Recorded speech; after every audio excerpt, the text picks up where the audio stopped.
Well, hello again. Welcome to our School Away from School. Today, what I want to do is I want to put this out there for third grade, fourth grade, fifth grade, and sixth grade. All four of those grades should be capable of following along on this little assignment. And what we're going to do is we're going to read a chapter book. I'm going to read to you 2 chapters every day, and the book I'm going to be reading is The Tiger Rising. This is one of my favorite books, and it's written by Kate DiCamillo.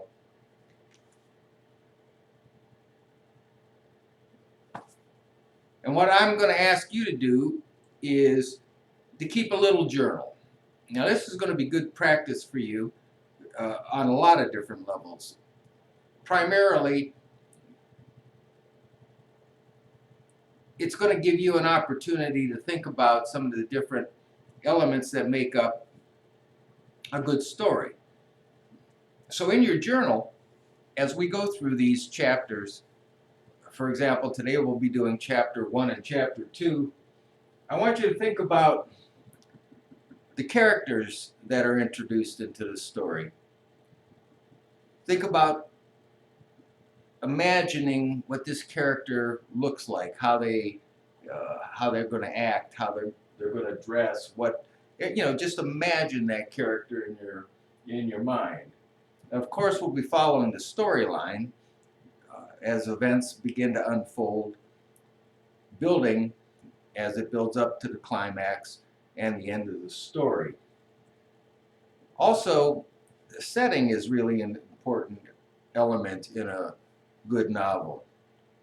This story will take place in several different locations, and as we go into those locations, think about how the author describes where you're at.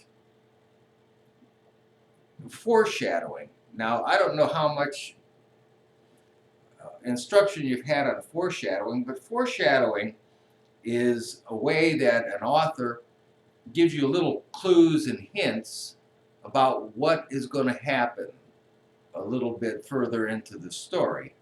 And it's one of those ways that authors can build suspense in their story to make you want to come back to see what and if it does actually happen. And then finally, your ability to summarize. You take the events, the characters, the locations, what happens in the chapters as we go through them, and write a quick summary of what happened in those chapters. This is really a good practice for your comprehension. And when you're asked to write a story, it gives you some idea of how different authors can present that information to make it interesting, because that's the whole point behind writing, is that it's interesting. People want to read it. So we're going to start with The Tiger Rising here. There's 28 chapters, so it's going to take us a couple of weeks to get through this, but every day I want you to follow along, and your teachers will follow up on the results of your work in your journal. So here we go. Chapter 1, The Tiger Rising. That morning, after he discovered the tiger, Rob went and stood under the Kentucky Star Motel sign and waited for the school bus just like it was any other day. The Kentucky Star sign was composed of a yellow neon star that rose and fell over a piece of blue neon in the shape of the state of Kentucky. Rob liked the sign. He harbored a dim but abiding notion that it would bring him good luck. Finding the tiger had been luck.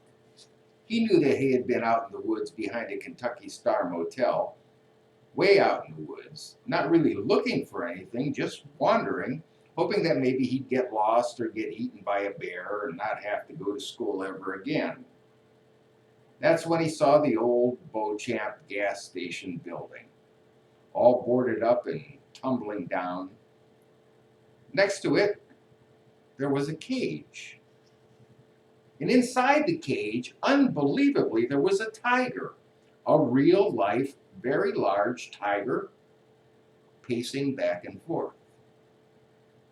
He was orange and gold and so bright it was like staring at the sun itself, angry, trapped in a cage. It was early morning, and it looked like it might rain. It had been raining every day for almost 2 weeks, and the sky was gray and the air was thick and still. Fog was hugging the ground, and to Rob it seemed as if the tiger was some magic trick rising out of the mist. He was so astonished at his discovery, so amazed that he stood and stared. But only for a minute. He was afraid to look at the tiger for too long, afraid that the tiger would disappear. He stared and then he turned and he ran back into the woods towards the Kentucky Star. And the whole way home, while his brain doubted what he had seen, his heart beating out the truth to him. Tiger, tiger, tiger.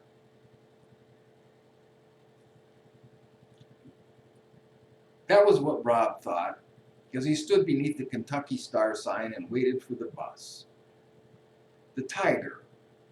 He did not think about the rash on his legs, the itchy red blisters that had snaked their way into his shoes. His father said it'd be less likely to itch if he didn't think about it. And he did not think about his mother. He hadn't thought about her since the morning of the funeral. The morning he couldn't stop crying, the great heaving sobs that made his chest and stomach hurt. His father, watching him, standing beside him, started to cry too.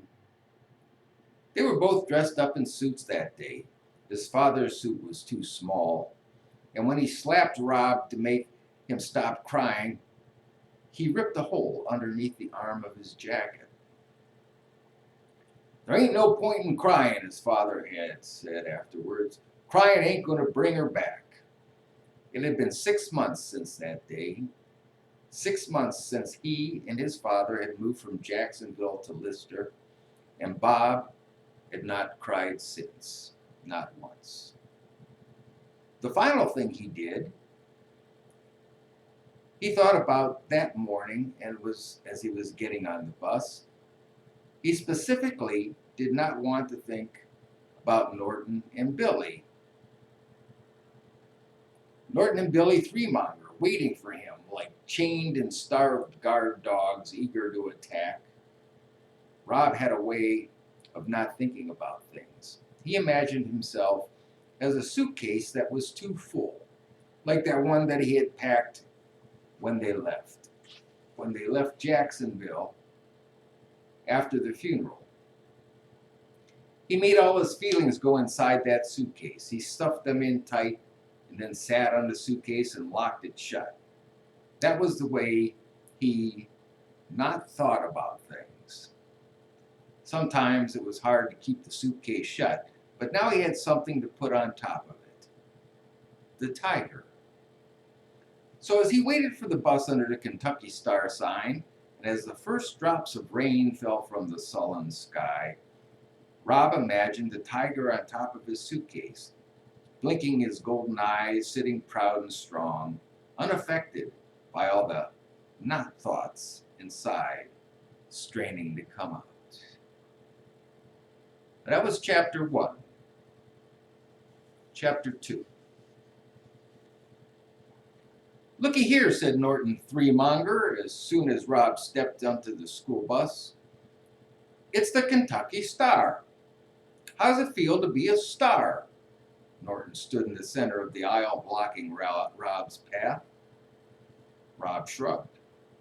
"Oh, he don't know," Norton called to his brother. "Hey, Billy, he don't know what it's like to be a star."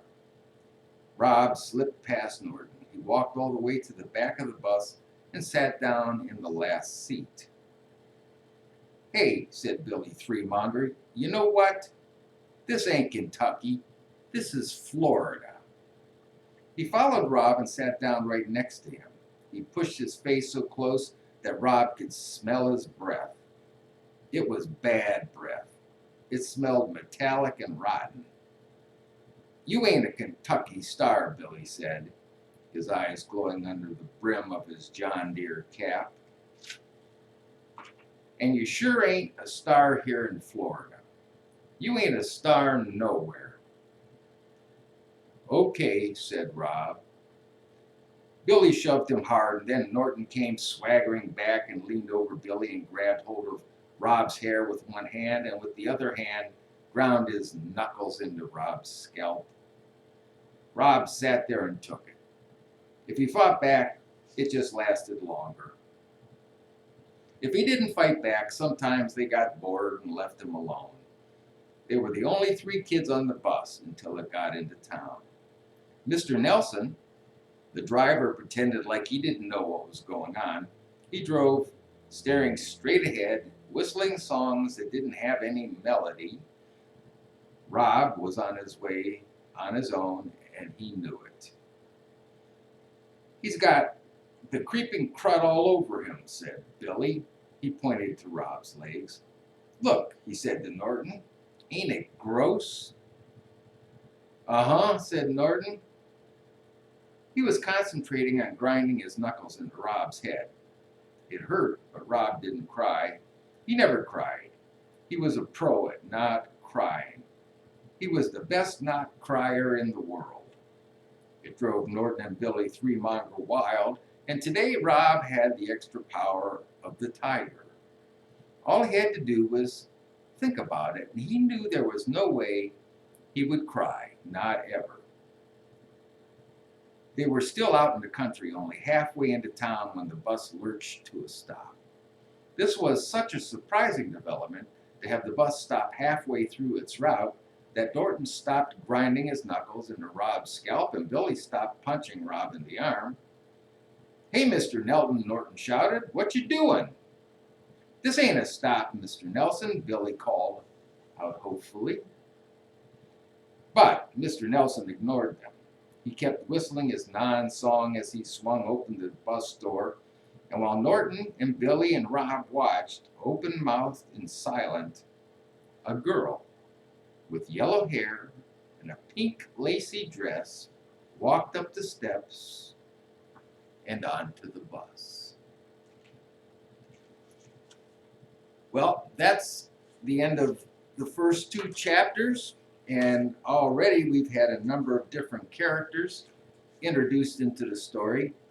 Rob and the Threemongers and this not quite yet known girl who just got on the bus.